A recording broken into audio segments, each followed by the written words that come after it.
గ్రామాభివృద్ధి చేయడమే లక్ష్యంగా పాలకవర్గం పనిచేస్తుందని సర్పంచ్ కోరె దేవేంద్ర సైదులు అన్నారు. నాంపల్లి మండల పరిధిలోని చిట్టంపాడు గ్రామ పంచాయతీలో మంగళవారం గ్రామ సర్పంచ్ కోరె దేవేంద్ర సైదులు అధ్యక్షతన గ్రామ సభ సమావేశం నిర్వహించారు. ఈ సందర్భంగా సర్పంచ్ దేవేంద్ర, ఉప సర్పంచ్ అమరవాది యాదయ్యతో పాటు పలువురు పాలకవర్గ సభ్యులు, గ్రామ ప్రజలు మాట్లాడుతూ గ్రామంలోని సమస్యలను గ్రామసభ సమావేశంలో వ్యక్తపరిచి వాటి పరిష్కార మార్గాలను తెలియజేశారు. గ్రామాభివృద్ధి చేయడమే లక్ష్యంగా పాలకవర్గం పనిచేస్తుందని సర్పంచ్ కోరె దేవేంద్ర సైదులు అన్నారు. నాంపల్లి మండల పరిధిలోని చిట్టంపాడు గ్రామ పంచాయతీలో మంగళవారం గ్రామ సర్పంచ్ కోరె దేవేంద్ర సైదులు అధ్యక్షతన గ్రామ సభ సమావేశం నిర్వహించడం జరిగింది. ఈ సందర్భంగా సర్పంచ్ కోరె దేవేంద్ర సైదులు, ఉప సర్పంచ్ అమరవాది యాదయ్యతో పాటు పలువురు పాలకవర్గ సభ్యులు, గ్రామ ప్రజలు మాట్లాడుతూ గ్రామంలోని సమస్యలను గ్రామసభ సమావేశంలో వ్యక్తపరిచి వాటి పరిష్కారం మార్గాలను తెలియజేశారు. అదేవిధంగా వేసవికాలం సమీపిస్తున్నందున గ్రామంలో నీటి ఎద్దడి రాకుండా ఉండడానికి బోరు బావులను కూడా ఏర్పాటు చేసుకోవాలనే ఉద్దేశంతో పాలకవర్గ సభ్యులు బోరు మోటార్లను సిద్ధం చేశారు. అదేవిధంగా గ్రామానికి చెందిన దాతలు అబ్బనబోయిన గన్ను వెంకటయ్య ప్రజల సౌకర్యార్థం త్వరలోనే బోరు వేయిస్తానని ప్రజా సమక్షంలో హామీ ఇచ్చారు. అనంతరం నూతనంగా వేసిన బోరులో నూతన మోటార్ను కొనుగోలు చేసి బిగించడానికి దాతగా పోలగోని నరసింహ సహకరిస్తానని తెలిపారు. అనంతరం ఈ సందర్భంగా గ్రామ పంచాయతీ కార్యదర్శి గజ్జె వెంకటేశం మాట్లాడుతూ గ్రామంలో ప్రజలకు మౌలిక వసతులు అందించడంలో ఎలాంటి ఇబ్బందులు తలెత్తకుండా ప్రజలు సహకరించాలని కోరారు. ఈ కార్యక్రమంలో గ్రామ పంచాయతీ పాలకవర్గ సభ్యులు, మాజీ ఎంపీటీసీ పోలగోని సత్యనారాయణ, రిటైర్డ్ ఉపాధ్యాయులు ముమ్మడి రామరెడ్డి, గ్రామ పెద్దలు బచ్చనబోయిన శ్రీశైలం, ముమ్మడి రవీందర్ రెడ్డి, కాకులవరం యాదగిరి రెడ్డి, వట్టె వెంకటరెడ్డి, బచ్చనబోయిన కాశయ్య, ఉగ్గపల్లి యాదయ్య, గ్రామ ప్రజలు తదితరులున్నారు.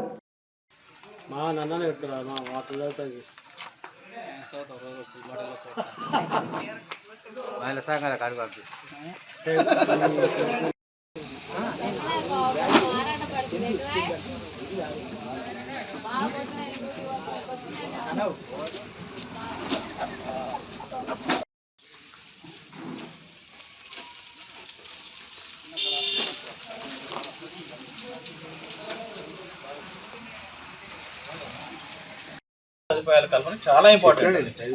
అందులో మంచినీరు, పారిశుద్ధ్యం, విద్యుత్ చాలా చాలా ఇంపార్టెంట్. మంచినీరు సంబంధించి వాటర్ సప్లై అనేది మనకు జరుగుతుంది. ఒక మిషన్ అయితే వాటర్ కూడా ఇబ్బంది లేదు. ఒక్కొక్క టైంలో అక్కడక్కడ ఏదో ఒక రోజు వస్తే ఇబ్బంది, అది ఒక రోజులో అయిపోయింది. ఇక్కడ విషయం ఏంటంటే ముందస్తుగా, అంటే రేపు వచ్చేది ఎండాకాలం కదా, సమ్మర్ ప్లాన్ ఇప్పుడే ముందు చేసేసారు. చూడండి, అసలు వేరే మనకు ఎంత ఇబ్బంది లేకుండా ఎంత చక్కగా చేసారు చూడండి. ఒకసారి వాటర్ అని కాలిపోతే, లేకపోతే మిషన్ అయితే వాటర్ రాదనుకోండి, ప్రాబ్లం ఏంటి? వాటర్ని ఆధారపడాలి. వాటర్ లేకపోతే ప్రాబ్లం. అందుకే ముందస్తు మోటార్ చేయించారు. అంటే ముందస్తు ప్లాన్లో అయిపోయింది మనం చేయించారు. ఇంకో మోటార్ కూడా తీసుకొచ్చి చేసేస్తే అది కూడా ఇంకా బ్రహ్మాండంగా ఉంటుంది. అంతవరకు అడిగినాం, ఒక్క చెట్టు లేదు. మీరు చూస్తే ఇక్కడ మనకి ఇచ్చినటువంటి 10 గుంటల వెంచర్లా ఎన్నిసార్లు 1000 మొక్కలే పెట్టినంట. కనీసం 10 సంఖ్యలో మొక్కలు లేవు. దాని వీడియో ఎక్కడ తీసుకొచ్చిన నేను, మన రోడ్ అమ్మటి నాంపేట నుంచి హైదరాబాద్ రోడ్ అమ్మటి మొక్కలు ఎక్కడిచ్చినా మొక్కలు లేవు. ఏమైనా పెట్టినాం, ఏమైనా అంటే గొర్రెలు మేకలు తింటున్నాయని చెప్తే మన ఊరు బచ్చన కాశయ్య గారు ఏం చెప్పిందంటే, సార్ గొర్రెలు మేకలు అన్ని మొక్కలు తినవు, ఓన్లీ వేప చెట్టు వేరే మొక్కలు తింటారు, అన్ని తినవు సార్, దానికి ఎప్పుడు వాటర్ వేయలేదు, ఇప్పుడు కంచి అయినప్పుడు ఎటువంటి సార్ అడిగిన క్వశ్చన్ వేసిండు. ఇది ఇక నుంచి మేము నర్సరీని ఏర్పాటు చేసి మొక్కల్ని పెంచి ఎన్ని మొక్కలు వేస్తాం అన్ని మొక్కలు లెక్క చెప్పే బాధ్యత మాది. ఎందుకంటే వాస్తవానికి మనకు మొక్కలు చాలా ఇంపార్టెంట్. మొక్కలు లేనిది ఏం రాదు. మొక్కలు లేకపోతే కలుషితం అంతా కాలుష్యం అయిపోతుంది. వాటర్ వర్షాకాలం రావాలంటే, వర్షం బాగా రావాలంటే మనకు మొక్కలు ఉండాలి. పచ్చదనం వల్ల పరిశుభ్రత. ఎన్ని 1000 మొక్కలు ఉంటే కనీసం 100 మొక్కలు లెక్క పెట్టడానికి లేవు మన ఊర్లో మొక్కలు. ఎక్కడ పోయినా కానీ మొక్కలు ఉండే రోడ్ అమ్మటి. మన ఊళ్ళోనే ఉండవు మొక్కలు, అన్ని ఊళ్ళో తింటలేవు మేకలు, గొర్రెలు. మన పల్లె పక్కన పోవడానికి కంచె వేస్తే దాన్ని ఫినిషింగ్ వేస్తే ఫినిషింగ్ లేదంట. ఏమంటే పోయింది, ఎక్కడ పోతుంది ఫినిషింగ్? బాధ్యత లేదా? ఎవరిదా బాధ్యత? దాని మీద పనిచేసే బాధ్యత లేదా? ఆ మాత్రం నేను చెప్పిన, ఇక్కడ నుంచి మా నూతన పాలకం ఏర్పడిన కానీ ఒక్క వస్తువు పైన మా గ్రామ పంచాయతీ సిబ్బంది, అంటే వాళ్ళకి సంబంధించిన వస్తువులు కానీ, వాళ్ళు చేయాల్సిన పనులు కానీ వాళ్ళకే బాధ్యత. ఇంకోటి, ఇక నర్సరీ గురించి అక్కడి నుంచి ఇక్కడ మార్చిన కారణం ఇది ఒక్కటే రీజన్. అక్కడ ఏమవుతుందంటే నర్సరీ పెట్టడం వల్ల చెట్లు మునిగిపోతున్నాయి. మనం మళ్ళీ తీసుకుని వాళ్ళు పెట్టాలంటే లేదు. కాబట్టి అక్కడి నుంచి ఇక్కడ మార్చినాం. ఇక్కడ భూములు కొంచెం చదువు లేకపోతే మట్టు పోయించడం, మొత్తం మట్టు పోయించి లేవల్ చేసి ఫ్యాక్టరీ కూడా ఇంపేయడం జరుగుతుంది. ఎర్రమట్టి కూడా పొట్టి చేయడం జరగలేదు. ఇంకా ట్రాక్టర్ చెప్పుకుంటే బాగుండదు.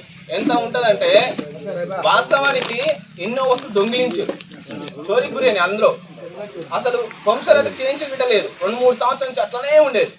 ట్యాంకర్ ఆ వెల్డింగ్ కూడా పోయింది, లీకేజ్ అవుతుంటే కనీసం దాన్ని వెల్డింగ్ చేయించలేదు. నేను చెప్పాను మా నూతన పాలక ఏర్పడగానే ఎమ్మటి ఏం చేసినాను, ఫస్ట్ వాడగా ఇప్పుడు నిరుపయోగమైన ట్రాక్టర్ని తీసుకుపోయి ఇమ్మీడియట్ మొత్తం సర్వీస్ చేసుకుని వచ్చినాం. ఏమేమి చేసుకొచ్చాడు, దానికి గేరు మరి హైడ్రాలిక్ ఆయిల్ అది మార్పు చేసినాం, హెయిర్ ఫిల్టర్, డైనామో మోటార్. ఇది ఎక్కడ పోయిందంటే డైమా దొంగిలించారంట. నేను ఆయన అడిగిన అసలు ఇది ఈ ట్రాక్టర్ సంబంధించిన డైమానా కాదన్న. నో ఇది కాదు, ఆల్రెడీ దీన్ని మార్చిరే అన్నారు. నెక్స్ట్ వెనక సైడ్ దానికి ఒక బద్ద ఉంటుంది, అది దొంగిలించారు. వెనక సైడ్ మన అది పెట్టడానికి దాన్ని ఏమంటారు కుండి, దాన్ని అది గిట్ట తీసేసుకురంట వాళ్ళు. బెడ్ అది కూడా తీసేసుకురంట. ఇవన్నీ ఇట్లా పోయడం వాళ్ళకి ఏం చెప్పాలి, ఎందుకు పోతాయి, దాని బాధ్యత ఎవరు? అవన్నీ చేయించడం, సీట్ కవర్ వేయించినాం, హారన్ వేయించినాం, కూలెట్ వాటర్ పోయించినాం, బ్రేకులు వేయించినాం, పంచర్ చేయించినాం, ఫీజు గిట్ట కట్టించినాం. లాస్ట్కు వాట్సాప్ స్కూటీ వేయించుకొని వచ్చినాం.